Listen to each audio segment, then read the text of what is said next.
Assalamualaikum warahmatullahi wabarakatuh. Halo Sobat Klasik, kembali lagi di channel Galeri Klasik Nusantara. Dalam video kali ini, saya akan membahas mengenai kitab Fawaidul Quran.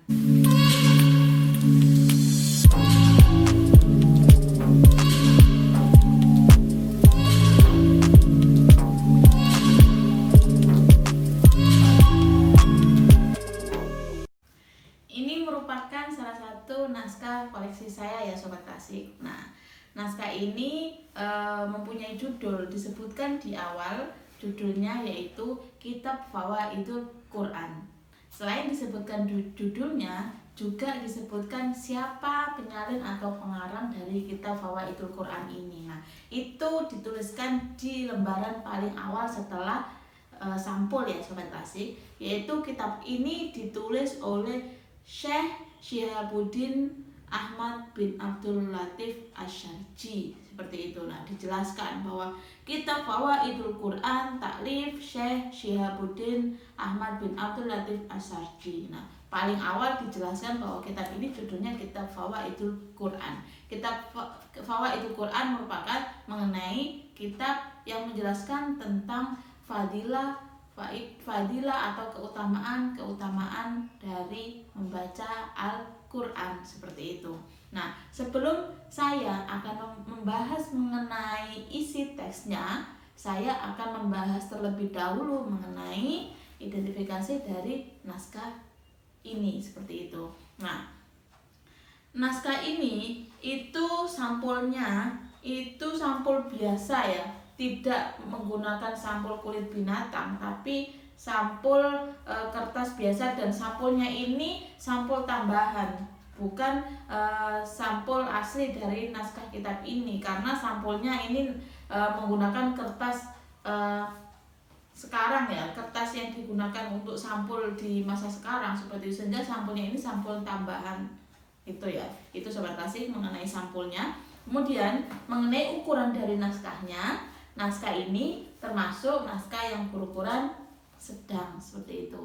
Nah, kalau panjang dan lebarnya, saya akan mengukur bahwa naskah ini itu panjangnya adalah 20 cm dan lebarnya yaitu 15 cm, seperti itu. Nah, sedangkan kalau ukuran dari teksnya sendiri itu panjangnya adalah 16 cm dan juga lebarnya 10 cm. Nah, bentuk tulisan, berbicara mengenai bentuk tulisan dari naskah ini, aksara yang digunakan adalah aksara Arab.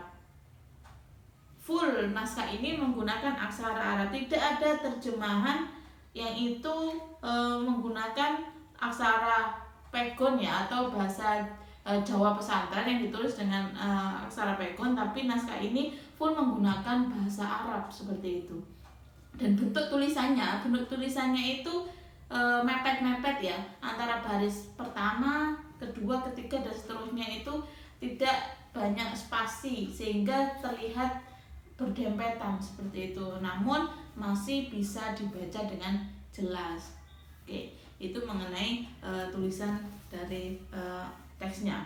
Kemudian dari mepet atau terlalu dekat antar satu baris dengan baris yang lainnya, sehingga dalam satu halaman jumlah barisnya itu banyak ya Sobat Klasik. Nah, kalau saya hitung di sini jumlah setiap barisnya itu ada 4, 5, 6, 7, 8, 9, 10, 11, 12, 13, 14, 15, 16, 17, 18, 19. Satu halaman itu terdiri dari 19 baris, seperti itu. Karena tadi antar baris itu terlalu berdekatan. Nah, itu mengenai jumlah barisnya. Kemudian mengenai ukuran ketebalannya. Ukuran dari ketebalan dari naskah ini yaitu setengah cm, 0,5 cm.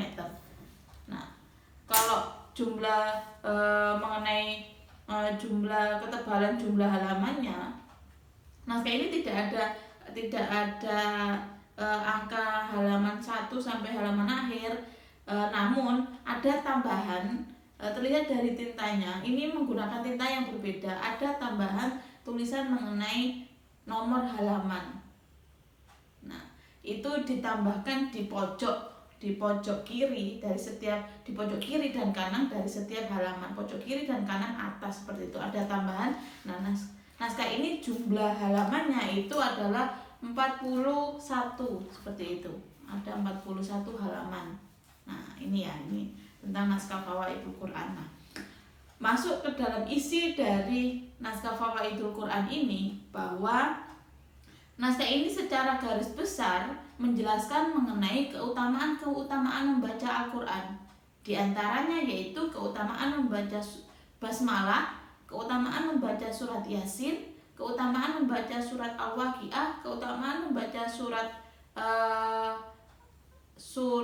Ar-Rahman, keutamaan membaca ayat kursi, dan kemudian ada tambahan mengenai keutamaan membaca sholawat, seperti itu. Nah, setiap penjelasan mengenai keutamaan membaca surat-surat tertentu itu ada penjelasan yang menarik. Nah, nanti akan saya jelaskan penjelasan yang menarik seperti apa yang dijelaskan dalam kitab Fawaidul Quran ini.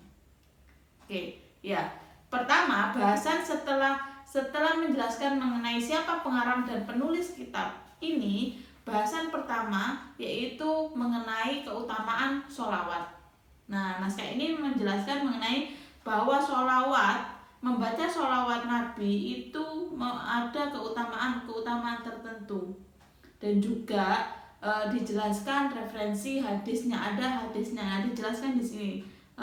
Contohnya yaitu ini, qala Muhammad sallallahu alaihi wasallam uhibbu. Nah, dijelaskan bla bla bla, dijelaskan mengenai seperti apa hadis yang memaparkan tentang keutamaan membaca sholawat Nabi, seperti itu.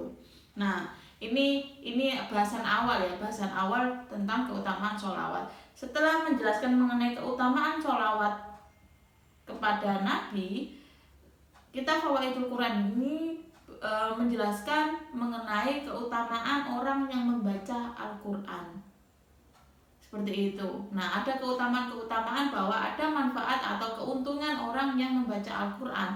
Salah satunya yaitu akan terselamatkan dari api neraka, akan diampuni dosa-dosanya. Nah, itu dijelaskan satu persatu oleh kitab Fawaidul Quran ini, seperti itu. Ya. Kemudian penjelasan masuk kepada penjelasan isinya, yaitu tentang keutamaan membaca basmalah. Penjelasan satu persatu, apa keutamaan membaca basmalah. Lalu ada juga yang menjelaskan bahwa ketika seseorang membaca basmalah dan juga ditambahi dengan 1000 sholawat Nabi, nah itu akan mendapatkan fadilah tertentu, ada keutamaan tertentu, atau ada manfaat bagi orang tersebut ketika membaca basmalah diiringi dengan bacaan sholawat Nabi sebanyak 1000 kali, seperti itu. Nah, kemudian penjelasan mengenai keutamaan membaca surat Yasin, surat Al-Waqiah. Nah, menariknya di dalam kitab Fawaidul Quran ini tidak sekedar membahas mengenai keutamaan bacaan tersebut, tapi tadi saya paparkan juga di awal tadi bahwa dijelaskan ada dalil dasarnya, bahwa keutamaan membaca surat-surat tertentu itu ada dasar hadisnya. Nah, selain dasar hadis, menariknya juga dasar hadis tersebut yang dicantumkan bukan hanya sekedar matanya, tapi juga dijelaskan perawinya siapa, diriwayatkan dari siapa hadis tersebut yang diambil sebagai dasar dalil keutamaan membaca surat-surat tertentu itu di dalam kitab Fawaidul Quran ini, seperti itu. Contohnya di situ banyak, setiap pembahasan keutamaan surat Yasin, surat Fatihah, surat Waqiah itu dijelaskan periwayatnya siapa, seperti itu. Nah, ada beberapa contoh di sini. Ini misalkan contoh yang dipaparkan itu tentang fadilah membaca ayat kursi. Nah, di situ disebutkan referensi hadisnya dan disebutkan di dalam kitab apa? pengarang kitab Fawaidul Quran ini menjelaskan mengenai fadilah ayat kursi. Dijelaskan di situ bahwa menurut di dalam kitab Sunan Imam Nasai, Wafi Sunanin Nasai, nah itu dipaparkan. Setelah itu menjelaskan gimana penjelasan hadisnya dalam kitabnya Imam Sunan, di dalam Sunan Imam Nasai tadi itu. Nah ini menarik, selain menjelaskan rawinya juga dijelaskan kitab apa yang diambil dari pemaparan referensi hadis-hadis yang ada di dalam naskah kitab Fawaidul Quran ini, seperti itu. Nah kemudian hal yang menarik lagi selain kutipan hadis itu juga tentang kutipan penjelasan mufassir, sehingga referensi dari kitab Fawaidul Quran ini bukan hanya berlandasan hadis-hadis Nabi, tapi juga penjelasan-penjelasan dari mufassir-mufassir atau para penafsir Al-Quran, seperti itu. Nah ini sangat menarik bagi para sobat klasik yang punya minat kajian naskah kuno, yang itu fokusnya terhadap kajian Quran dan juga kajian hadis. Kajian Quran dengan naskah ini bisa memaparkan atau mengulas mengenai tentang bagaimana penulis atau pengarang menjelaskan mengenai bahwa ayat-ayat tertentu di dalam Quran itu ada fadilah-fadilahnya, yang di dalam ayat Quran sendiri tidak ada penjelasan satu persatu tentang fadilah itu, tapi kitab ini berlandasan dari beberapa referensi itu menjelaskan mengenai ada fadilah-fadilah tertentu ketika membaca surat-surat pilihan, seperti itu. Nah dalam bidang kajian hadis, para sobat klasik yang punya minat dalam kajian bidang hadis bisa memaparkan atau menjelaskan naskah ini itu berdasarkan dari tadi itu perawi-perawi hadis yang disebutkan, lalu kitab-kitab hadis yang digunakan referensi Sunan Imam Nasai, lalu Sahih Bukhari. Nah itu bisa dipaparkan lebih lanjut hadis-hadis yang seperti apa, dan juga kualitas hadis yang seperti apa yang digunakan referensi oleh pengarang atau penyalin kitab Fawaidul Quran ini, seperti itu. Nah itu penjelasan lebih rincinya. Setiap pembahasan tidak terlepas dari modelnya hampir sama seperti itu, penjelasan tentang keutamaannya, lalu referensi hadisnya, lalu juga ada yang diiringi. Tidak semua bahasan itu ada penjelasan mufassir ya, tapi ada beberapa penjelasan, beberapa keutamaan pembaca surat tertentu tadi itu diiringi dengan penjelasan mufassir, seperti itu. Nah contohnya di situ mengutip tentang mufassir dari Imam Ibnu Katsir itu seperti apa, penjelasan mengenai ayat kursi, penjelasan mengenai surat Yasin, seperti itu. Nah setelah menjelaskan mengenai keutamaan surat pilihan tadi, pengarang dari kitab Fawaidul Quran ini memaparkan mengenai keutamaan sholawat. Tadi di awal juga sudah dijelaskan tentang keutamaan sholawat, tapi di bahasan di akhir itu juga dijelaskan lagi, namun pengarang fokus terhadap keutamaan sholawat munjiat. Nah itu ada keutamaan tertentu. Nah sebelum terakhir tadi, keutamaan sholawat ini bukan paling akhir ya. Setelah keutamaan sholawat, pengarang menjelaskan mengenai bahwa ayat-ayat Quran tadi itu, basmalah, lalu ayat dalam surat Fatihah, dalam surat Waqiah, Yasin, itu bisa dijadikan raja atau jimat ya, dengan bentuk yaitu ayat Quran tadi itu ditulis dan juga ada huruf atau huruf angka Arab. Nah itu ada makna sendiri. Nah nanti bisa dikaji lebih lanjut gimana raja yang digunakan. Contohnya di sini ya, saya perlihatkan raja yang digunakan. Nah ini,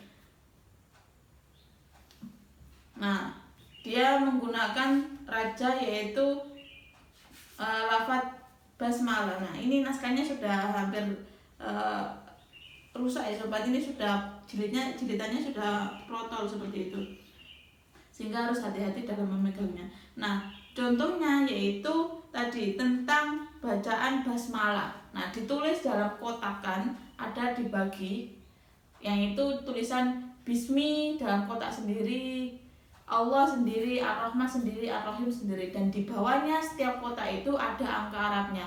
Bismi angka 1, Allah itu angka 1, Ar-Rahman itu angka 6, dan seterusnya. Nah, itu salah satu bentuk ayat-ayat Quran digunakan rajah yang nantinya itu sebagai jimat itu. Nah, ini sangat menarik ya. Naskah ini bukan hanya menjelaskan mengenai ayat, keutamaan ayat-ayat Quran atau keutamaan surat-surat pilihan, tapi juga bahwa ayat-ayat Quran, surat-surat pilihan tadi itu mempunyai fungsi tersendiri di dalam kehidupan masyarakat, salah satunya sebagai jimat tadi itu. Nah itu, oke, silakan para sobat klasik yang punya minat kajian naskah kuno yang berupa fokus berupa ayat Quran, fokus berupa hadis, bisa mengkaji lebih lanjut mengenai naskah yang bentuknya seperti ini, yaitu contohnya kitab Fawaidul Quran ini. Semoga memberikan manfaat bagi para sobat klasik. Terima kasih. Wassalamualaikum warahmatullahi wabarakatuh.